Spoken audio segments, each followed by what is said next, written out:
കാലാകാലങ്ങളിലുള്ള fashion ട്രെൻഡ്സും എന്റെ ജീവിതത്തിന്റെ മൊത്തത്തിലുള്ള ഒരു ടൈം ലൈനും തമ്മിലുള്ള ഒരു കൊളാബറേഷൻ എന്തൊരു കൊളായി പോയി. അത് എന്തൊരു വലിയൊരു ചതിയാണ് എന്നോട് ചെയ്തത്. പണ്ടൊക്കെ സ്കൂളിൽ പഠിക്കുമ്പോ തലയോട്ടിയിൽ ഒരുപാട് മുടിയുള്ള കാലം അന്നൊക്കെ മുടി ഇങ്ങനെ പറത്തി soft and silky and smooth and Shiny ആക്കി വെക്കുക അതൊരു അഭിലാഷമായിരുന്നു. സിനിമയിൽ നായകൻ നായികയെ കാണുമ്പോൾ നായികയുടെ താടിയെല്ലുകളും കഴുത്തും മാത്രം ഇങ്ങനെ മുന്നിലേക്ക് ആഞ്ഞിട്ട് മുടികൾ പിന്നിലേക്ക് പറക്കുമായിരുന്നു. അങ്ങനെ പറത്താൻ വേണ്ടി ചെമ്പരത്തി താളി അരച്ചു തേക്കുന്നു, ഉലുവ അരച്ചു തേക്കുന്നു, അഹങ്കാരം മൂത്ത് സോപ്പിട്ട് വരെ കഴുകി ഇറക്കുന്നു. പക്ഷെ അമ്മയുടെ 2.5 കിലോ വെളിച്ചെണ്ണ കൊണ്ട് ഇവരെല്ലാരും തളർവാദം വന്ന് കിടക്കും. ചത്തതുപോലെ കിടക്കുന്ന എന്റെ ഈ മുടിക്കുഞ്ഞുങ്ങളെ കൃത്യം 2ആയി വിഭജിച്ച് അമ്മ ഇങ്ങനെ ഇസ്തിരിപ്പെട്ടിക്ക് തേച്ചതുപോലെ ഒരു പശുമക്കൽ എസ്തറ്റിക്സ് കൊണ്ടുവരും. വൈകുന്നേരം 4:30 സ്കൂൾ വിടാൻ ജനഗണമന കേൾക്കുമ്പോൾ പോലും ഒന്ന് അനങ്ങാതെ ഒന്ന് ചലിക്കാതെ എന്റെ ഓരോ മുടിയിഴകളും അമ്മ ഇരുത്തിയെടുത്ത് തന്നെ ഇരിക്കും. ഇനി ഈ ലുക്കിൽ ഞാൻ സ്കൂളിൽ വന്ന് ഇറങ്ങിയിരുന്നത് അന്ന് ലോകം മുഴുവൻ മീൻവണ്ടി എന്ന് വിളിച്ച് കളിയാക്കിയിരുന്നു. എന്റെ ഫ്രണ്ട്സ് കണ്ട മുനിസിപ്പാലിറ്റിയിലെ തകരവീപ്പ് ഉരുണ്ടുവരുന്നത് പോലെ എന്ന് അടച്ചാക്ഷേപിച്ചിരുന്നു. അച്ഛന്റെ ഹൃദയവും ശ്വാസകോശവും എല്ലാമായിരുന്ന പീക്കോ പച്ച ചേതക്കിലായിരുന്നു. അച്ഛന്റെ കോസ്റ്റ്യൂം ഏതെങ്കിലും ഒരു ലുങ്കിയോ അല്ലെങ്കിൽ അന്ന് അച്ഛന്മാരുടെ സ്ഥിരം കോസ്റ്റ്യൂമായിരുന്ന ഒരു കടുന്നീല ജീൻസോ ഒന്നും ആയിരുന്നില്ല.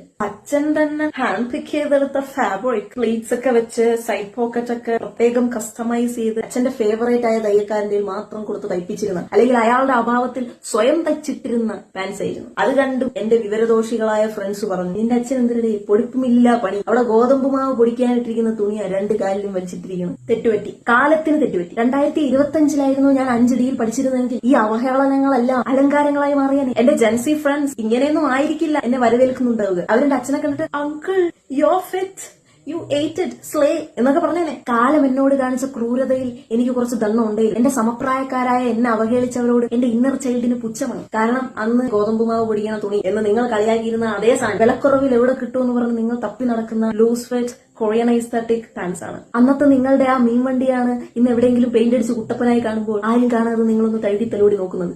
ഇനി അന്ന് മുടി വളർത്തിയിടാൻ അനുവാദം ലഭിച്ചിരുന്ന, വീട്ടിൽ അഴിച്ചിട്ട് വളർത്തിയിരുന്ന, മുടി കെട്ടിവെക്കാത്തത് എന്ത് എന്ന് പറഞ്ഞ് ടീച്ചർമാരെ എന്ന് എണീപ്പിച്ചു നിർത്തലും ക്ലാസ്സിന് പുറത്താക്കലും പോലെയുള്ള ഡ്രാമകളൊന്നും അനുഭവത്തിൽ വരാതിരുന്നിട്ടുള്ള അവരുടെ പ്രത്യേക ചില സ്റ്റാഫ് റൂമിലെ സ്നേഹങ്ങൾക്ക് പാത്രമായിരുന്ന വിരലിലെണ്ണാവുന്ന സ്ത്രീജനങ്ങളെ അന്ന് നിങ്ങൾ എന്നെ നോക്കി എന്തുവാ ഈ തലമണ്ടയിൽ ഇത്രയും എണ്ണവാരി കമത്തിയേക്കുന്നേ എന്ന് കളിയാക്കിയിട്ട് ഇന്ന് വില കൂടിയ സിറംസും പിന്നെ ഷൂ പോളിഷ് ചെയ്യുന്ന പോലത്തുള്ള ബ്രഷ് വരെ പ്രത്യേകം വാങ്ങി തല നിങ്ങൾ ബേബി ഹെയർസ് ഒന്നും പുറത്ത് കാണാതെ വെച്ച് ഉണ്ടാക്കുന്ന ആ ഒരു ക്ലീൻ ഗേൾ ലുക്കില്ലേ, അതായിരുന്നു എന്റെ അമ്മയുടെ പഴയ പശുനോക്കിയ ഹെയർ സ്റ്റൈൽ. ദിവസവും മാറ്റി മാറ്റി ഇടാൻ അങ്ങനെ ഒരുപാട് കമ്മലൊന്നും ഇല്ലാതെ എന്റെ ചെവിയിൽ എപ്പോഴും കിടന്നിരുന്ന ഒരു സ്വർണ്ണത്തോടെ കമ്മലിനെ നിങ്ങൾ നോക്കി ശീതന്തോന്ന് മുറുക്ക എന്ന് അധിക്ഷേപിച്ചിരുന്നു. ഇന്ന് അതാണ് നിങ്ങളുടെ 18K gold plated anti tarnish jewellery. തുണി വെട്ടിത്തച്ച് ബാക്കി വരുന്ന തുണിയിൽ എലാസ്റ്റിക് തിരികെ ഞാൻ കളർഫുൾ ആയ ഒരുപാട് തലയെ കെട്ടുന്ന ഹെയർ ബണ്ണുകൾ ഉണ്ടാക്കിയിട്ടുണ്ട്. അന്ന് നിങ്ങൾ അതിനെ പുച്ഛിച്ച് തള്ളി. എന്നിട്ട് ഇപ്പൊ നിങ്ങൾ കടക്കാര് പറയണ വില കൊടുത്ത് വാങ്ങും സ്ക്രഞ്ചീസ്.